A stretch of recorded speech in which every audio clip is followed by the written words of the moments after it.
जय हिंद। जिंदगी में या तो हम किसी डिजास्टर से सुधरते हैं, डिजास्टर का मतलब बहुत बड़ी कोई दुर्घटना, या अपनी बुद्धि से सुधरते हैं जिसको हम विजडम कहते हैं। फॉर एग्जाम्पल, एक लड़का बहुत तेज बाइक चलाता है, हमेशा उसकी स्पीड 70-80 किलोमीटर पर आवर से ऊपर होती है। लोग उसको खूब समझा चुके, उसके घर वाले, उसके फ्रेंड सर्किल और दूसरे लोग, कि आप इतनी तेज मोटरसाइकिल मत चलाया करो, कभी भी कोई बड़ी दुर्घटना हो सकती है।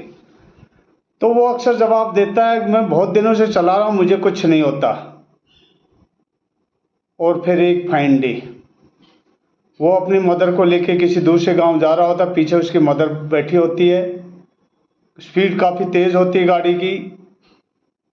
सामने से एक कार आती है जो अनबैलेंस हो जाती है, और उसको बचाने के चक्कर में वो इधर उधर होता है और कार उससे टकरा जाती है और वो कहीं दूर जाके गिरता है, और उसकी मदर वहीं उसी स्पॉट पे गिर जाती है और उसको बहुत जगह चोट आती है और उसके पैरों की दोनों हड्डियां टूट चुकी होती हैं।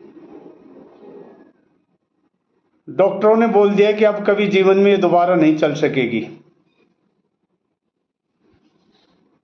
उसके बाद उस लड़के को समझ में आती, काश यदि मेरी स्पीड आज धीमी होती तो मैं इसको कंट्रोल कर सकता था। यानी ये बात बहुत दिन से लोग समझा रहे थे, उसकी समझ में नहीं आ रही। वो किसी बड़ी दुर्घटना का इंतजार कर रहा था इसको समझने के लिए। ऐसा ही हम अक्सर लाइफ में करते रहते हैं। हेलमेट को हम सिर्फ पुलिस से बचने का एक जरिया समझते हैं, और जब कोई दुर्घटना हो जाती है और हमारे सिर में चोट आती है, तब हमें एहसास होता है कि हेलमेट पहनना क्यों जरूरी है। तो आज के बाद जिंदगी में कभी भी कोई टर्निंग पॉइंट लाना है तो किसी बड़ी दुर्घटना का इंतजार मत करिए। आप अपने विवेक से, अपनी बुद्धि से भी चीजों को बदल सकते हैं।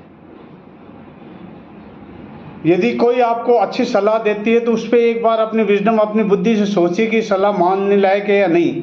कई बार हम दूसरों की सलाह को ऐसे इग्नोर कर देते हैं कि ये तो ऐसे ही बोलता रहता है, और जब कोई दुर्घटना घटती है तब कहते हैं कि वो सही कह रहा था।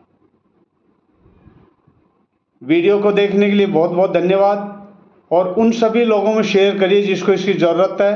चैनल को सब्सक्राइब करना, बहुत बहुत धन्यवाद।